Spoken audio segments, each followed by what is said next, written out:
Hello, I'm Catherine Moriwaki, Associate Professor of Media Design at Parsons. Hi, I'm Xingxing. I am the Assistant Professor of Design and Technology at Parsons. Today we have a guest speaker, and we're going to go ahead and have her introduce herself. She's one of our CC Lab section instructors. I'm Aarati Akkapeddi. I am an artist, a programmer, and an educator interested in the poetics and politics of datasets. I'm going to talk a little bit today about some completed works of mine, some in-progress pieces and experimentations, but all kind of from this lens of computer vision, data, machine learning, and archival images. So I should say I use Notion and for this talk. So I think this link will be could be provided later on. So and I have some like links and references in here that might be helpful in terms of my process if you're interested. But cool. So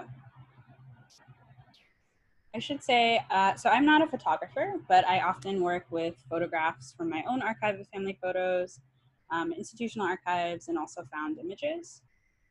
And I want to talk a little bit about my interest in old photos before I start talking about my work. So my interest in archival photographs or old photos begins with family photos. I've collected old family photos and digitized them since I was a kid.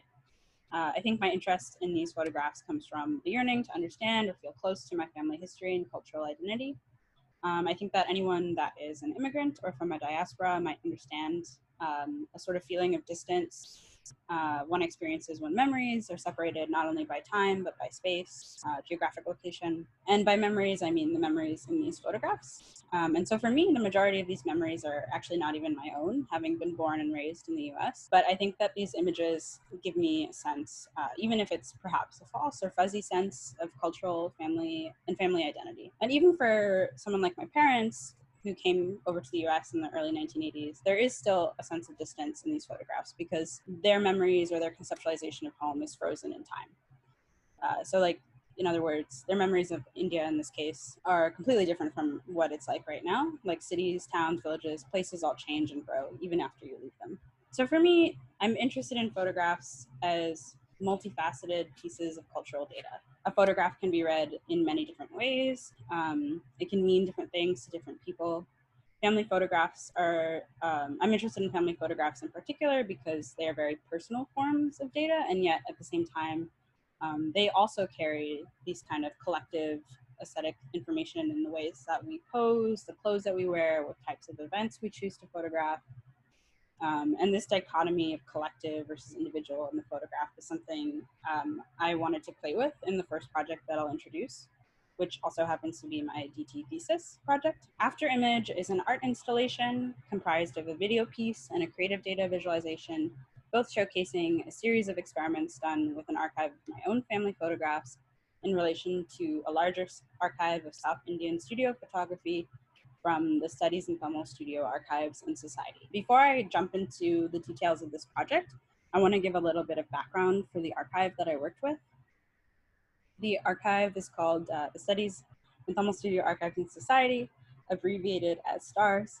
So STARS is located in the French Institute in Puducherry in India, and they've been collecting, restoring, and digitizing Tamil studio photographs and negatives taken between the 1880s and the 1980s. Most of these photographs were taken in Puducherry or cities in Tamil Nadu, but there are a few from Sri Lanka.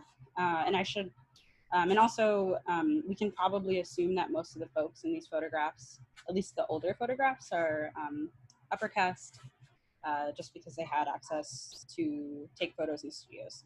And I wanted to give those details because I understand that Tamilness as an identity is very complex, just like any other. So I just want to make sure to point out that this archive does not encompass that entire identity in terms of location, caste, etc. And on that note, I should also say that I myself am not Tamil, I'm Telugu, but my mother's side is from Chennai. And so a lot of my family photographs were actually taken in the same time and place, and in some cases the same studios that these photographs from this archive are from. I contacted this archive and they gave me access to digital copies of the archival photographs for this project, I combined those photos with my own family photographs that were taken in the same time and place. And I used a machine learning model, a pre-trained machine learning model, to group these images into categories by subject matter. So I had all these photographs. I used the machine learning model to create initial groupings, like a couple standing or one person sitting, things like this. But then I did go in and manually edit those groupings. Like I went in and pulled out images I thought didn't fit. And I mentioned that because the pre-trained model I used was trained on mostly born digital and color images. And so it had a bias towards those types of images. And here I am showing it black and white, old photographs. And so it didn't work quite so well. And at the time, I did not have enough photographs to create my own model. So I kind of opted for this half machine, half human sorting. But I mention it because I think anytime you use a pre-trained model, it's important to understand what it was trained on, because there's always going to be some kind of bias towards that training data. But cool, so I'll show a short clip of what the piece actually looked like. It was this sort of table with a video piece in the center that has, in the center, I'm placing my own family photographs. On the left-hand side are photos from the archive that are similar or deemed similar by these groupings. And on the right-hand side is the sort of what the computer sees, or like pose detection or subject detection. And then surrounding it are these clusters, and this is a zoom in, but each cluster is separated by these lines. And I made it kind of dense on purpose because I wanted people to spend time with the table, or I had magnifying tools that you could use to kind of explore each image. The white markings over the images are the subject detection and pose. And in the center of each cluster is an averaging of all of the images within the cluster. So this particular cluster I'm pointing out here is like children standing next to tables with floral arrangements. And this would be the averaging of all of those images laid on top of each other. And so in addition to having the table, I also had these prints of those averagings. And I really liked the way that the averagings turned out, because it does kind of get to this idea of like a collective aesthetic pulled from these very personal images. And I also really liked how kind of ghostly they look. I think maybe, to me, that speaks to this sort of fuzziness or yearning I mentioned earlier, and trying to hold on to these memories or experiences through photographs. And that'll come up in the last pieces that I show. So now I want to talk about another exploration of mine with facial recognition. And so in particular, I've been interested in this one pre-trained facial recognition model that I've linked here if you're interested in checking it out. But the way that it works is for every face that it sees in an image, it creates a vector based on that face, and a vector meaning a string of numbers. And so it assigns a vector to a face, and then so if you give it like 2 photographs of different faces, it will assign a vector to each face and then compare those vectors in order to tell, okay, if these vectors are very close, it's probably the same person. If these vectors are far apart, it's probably 2 different people. Kind of interesting, difficult to explain, but fascinating part about it, and perhaps even a little bit concerning part about it, is that it was trained on using a neural network. And so this translation process from face to like string of numbers, face to vector, is a bit of a black box. Like, it's not clear how it's doing that. And that's kind of the hardest thing to explain, because we really want to be like, oh, it's this number because her eye is over there. But that's just not how it's viewing the image. Like, it's not really comparable to how we view faces. So I've kind of held on to that idea of like this string of numbers that represents this person, this face. And in this following work that I'll show, I translated those numbers into different forms, and specifically into what's called a kolam, or mugu, or rangoli patterns, which are these traditional drawings that are drawn outside of the home or in the entryways to bring in good energies and protect from bad energies. And I've been specifically interested in one style of this kolam that's very geometric and mathematical in nature. So for these prints, what I did is I took 3 images, one of my mother, one of my maternal grandmother, one of my paternal grandmother, and I used the model to pull facial recognition data from each. And then I kind of set up my own rule set where, okay, if this number is greater than a a certain number, it becomes this part of the pattern or this part of the pattern, and so on and so forth. And so eventually you end up with something like this, which I then reflected and turned just for aesthetic purposes into this diamond shape. And then I created a series of cyanotypes of the original images with those patterns, the corresponding patterns embossed into them. And so this next project I'll show is really just like a one-off print that I made, but also has to do with facial recognition. So the print depicts Bertillon, who's a eugenicist and the inventor of the mugshot. But on top of this digital print of him, there is facial measurement encodings printed on top. And specifically, these encodings are from IBM's Diversity in Faces project, which is actually hard to search because they've scrubbed it from the web. But basically, this project aimed to diversify facial recognition data sets. However, it did so by using photos from Flickr without the permission from the subjects and photographers taking from the photos. And they took craniometric facial data from them in order to quantify the racial diversity of the data set.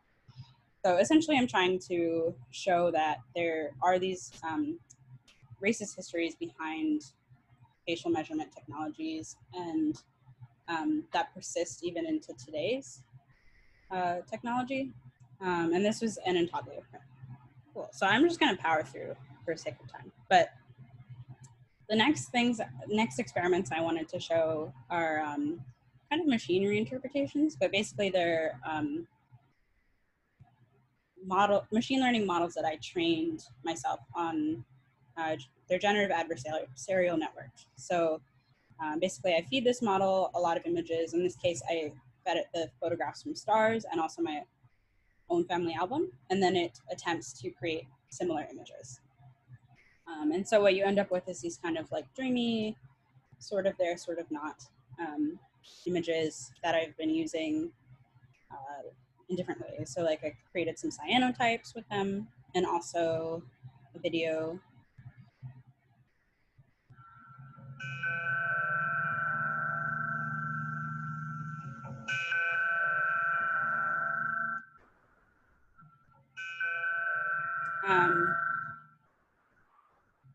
Yeah, I think these are still in progress, but what's interesting about them to me is that they also kind of have that a little bit of ghostliness to them. They're not quite right. I think that, yeah, their strains are distorted, but they do have a slight aesthetic sense from the originals. And I think this kind of, to me, feels like a visible struggle of the machine learning model to try to understand the training data set. And to me, that kind of parallels the struggle I've been talking about earlier of trying to understand and grasp these memories that are separated from us via generations or space or time.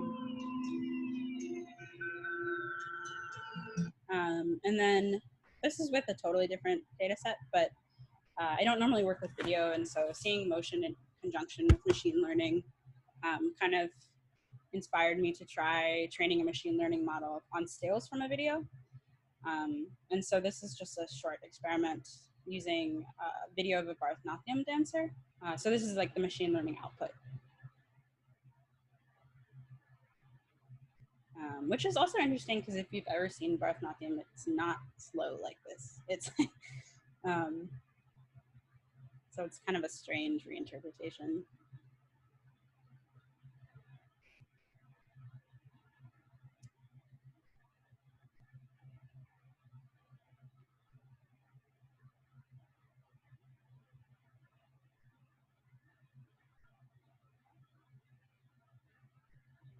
And then the last thing I'll show are also very much in progress works. They're experimentations with a pre-trained model that looks at depth estimation. So it kind of, you give it an image and it tries to find, like mark what's closest and what's farthest from the camera. But what it outputs is actually quite beautiful. Like this is the straight up output from the depth estimation model. I really liked how they look kind of like silhouettes, and they also have this sort of ghostliness to them. And I think So I've been working with this depth estimation model again with family, well, not with the archival photographs, but with my own family photographs. And I've been trying to experiment with them in order to show like a sense of absence, longing, intergenerational memory, these kinds of themes. But so these are all from, these are cyanotypes of the depth estimation output from family photographs.